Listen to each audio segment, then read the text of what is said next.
Moving on, రాబోయే రోజుల్లో మన వంటిళ్ల స్వరూపమే మారిపోబోతోందా? కట్టెల పొయ్యి కాదు, బొగ్గు కాదు, గ్యాస్ కూడా కాదు, మొక్కల నుంచి తయారయ్యే ఇంధనంతోనే వంట చేసే రోజులు దగ్గరలోనే ఉన్నాయా? భారత్లో ఇప్పటికే భారీగా ఉత్పత్తి అవుతోన్న ఇథనాల్ను కిచెన్ ఫ్యూయల్గా మార్చాలన్న ప్రతిపాదన ఇప్పుడు దేశవ్యాప్తంగా చర్చకు దారితీస్తోంది. అసలు ఇథనాల్ అంటే ఏమిటి?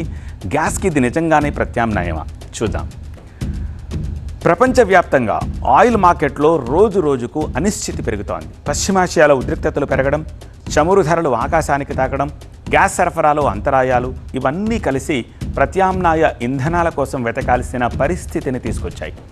ఇప్పటికే పెట్రోల్లో ఇథనాల్ కలపడం ద్వారా విదేశీ చమురు దిగుమతులను తగ్గించే ప్రయత్నం చేస్తోన్న కేంద్రం ఇప్పుడు అదే ఇథనాల్ను వంట గ్యాస్కు ప్రత్యామ్నాయంగా వినియోగించాలి అనే ప్రతిపాదనపై చర్చ మొదలైంది. భారత్ ప్రస్తుతం ప్రపంచంలోనే అత్యధిక ఇథనాల్ ఉత్పత్తి చేసే దేశాల్లో ఒకటి. చెరకు, మొక్కజొన్న, ధాన్యాలు, వ్యవసాయ ఉత్పత్తుల నుంచి ఈ బయో ఇథనాల్ ప్రస్తుతం దేశంలో తయారవుతోంది. ఏడాదికి సుమారు 2000 కోట్ల లీటర్ల ఇథనాల్ ఉత్పత్తి చేసే సామర్థ్యం మన దగ్గర ఉంది. అయితే పెట్రోల్ బ్లెండింగ్ కోసం దాదాపు 1100 కోట్లు అంటే 1100 కోట్ల లీటర్లను ఆల్రెడీ మనం వినియోగిస్తున్నాం. అంటే పెట్రోల్కు వినియోగించగా ఇంకా భారీగా మన దగ్గర ఇథనాల్ మిగులుతోంది. ఆ మిగులు ఇథనాల్ని వంట ఇంధనంగా ఉపయోగిస్తే దేశానికి భారీ ప్రయోజనం ఉంటుందని నిపుణులు చెప్తున్నారు. అంతేకాదు ఎల్పిజి దిగుమతులు భారీగా తగ్గుతాయి, సబ్సిడీ భారం తగ్గుతుంది. ఇథనాల్ ఉపయోగాలను చూస్తే ఒకసారి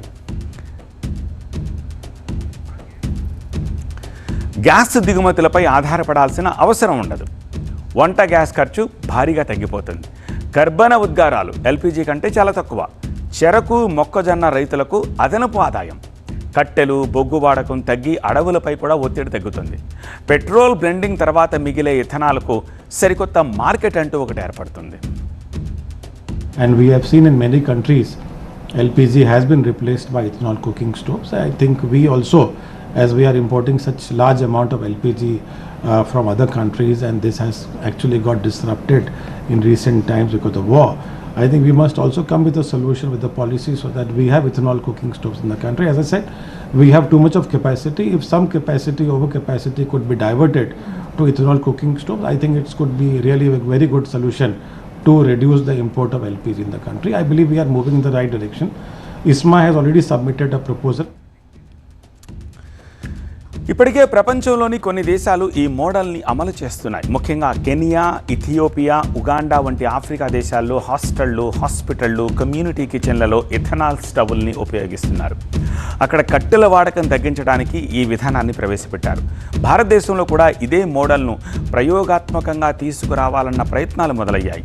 అసలు ఇథనాల్ స్టవ్ ఎలా పనిచేస్తుంది అది కూడా చూద్దాం. ఇది సాధారణ గ్యాస్ స్టవ్లా పనిచేయదు. ప్రత్యేకంగా రూపొందించిన బర్నర్లో బయో ఇథనాల్ని పోస్తారు. ఇది మామూలుగా గ్యాస్ బర్నర్ లానే మండుతుంది. ఇందులో పొగ ఉండదు, బూడిద ఉండదు, బొగ్గు మాదిరిగా కర్బన ధూళి రాదు. అందుకే దీన్ని క్లీన్ కుకింగ్ ఫ్యూయల్గా పిలుస్తారు. అయితే ఇది సాధారణ ఎల్పిజి స్టవ్లా పనిచేయదు. ఇందుకోసం ఒక ప్రత్యేక స్టవ్ కావాల్సి ఉంటుంది.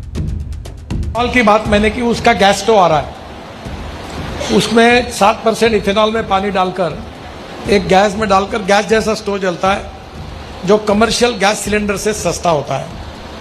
हमारे देश का है, स्वदेशी है, और इसलिए जो विज्ञान बदल रहा है, टेक्नोलॉजी बदल रही है, तो बाबू हमारे जो नए पीढ़ी के लोग हैं, जो बच्चे हैं, उनको विज्ञान की, उनके मन में विज्ञान के बारे में प्रेम निर्माण हो. ఇథనాల్ వాడకంలో మరో ముఖ్యమైన అంశం పర్యావరణం. ఎల్పిజి కూడా క్లీన్ ఫ్యూయలే అయినా సరే ఖర్చు చాలా ఎక్కువ. ఇథనాల్ పంటల నుంచి తయారవుతోంది, అందువల్ల ఖర్చు తగ్గుతుంది. అలాగే ఇథనాల్ వాడకం పెరిగితే చెరకు, మొక్కజొన్న, ఇతర ధాన్యాలకు కొత్త డిమాండ్ ఏర్పడుతుంది. రైతులకు స్థిరమైన మార్కెట్ దొరుకుతుంది. అయితే ఇథనాల్ కిచెన్ పూర్తి స్థాయిలో అమలు చేయాలి అంటే సవాళ్లు కూడా ఉన్నాయి. ప్రస్తుతం దేశవ్యాప్తంగా ఇథనాల్ స్టవ్ల వినియోగం ఎక్కడా లేదు. కొత్త స్టవ్లు తయారు చేయాలి, భద్రతా ప్రమాణాలు రూపొందించాలి, పంపిణీ వ్యవస్థ ఏర్పాటు చేయాలి, ధరలు సామాన్యులకు అందుబాటులో ఉండాలి. ముఖ్యంగా ప్రజల్లో అవగాహన కల్పించాలి. నిల్వ, రవాణా, వినియోగం వీటన్నిటిలోనూ కఠినమైన ప్రమాణాలు పాటించాలి. ప్రభుత్వము, BIS, ఫైర్ సేఫ్టీ సంస్థలు ప్రత్యేక నిబంధనలు రూపొందించాలి. ప్రస్తుతం ఇథనాల్ కిచెన్ అనేది ఒక ప్రతిపాదన మాత్రమే, కానీ ఇంధన భద్రత, గ్యాస్ దిగుమతుల భారం, పర్యావరణ పరిరక్షణ, రైతుల ఆదాయం ఈ అంశాలను దృష్టిలో పెట్టుకొని చూస్తే ఇథనాల్ కిచెన్ భవిష్యత్తులో పెద్ద మార్పుకు దారితీయొచ్చు. పెట్రోల్లో 20% ఇథనాల్ కలిపిన భారత్ రేపు వంటింట్లో కూడా ఇథనాల్ మంట వెలిగించే దిశగా అడుగులు వేయవచ్చు అంటున్నారు నిపుణులు.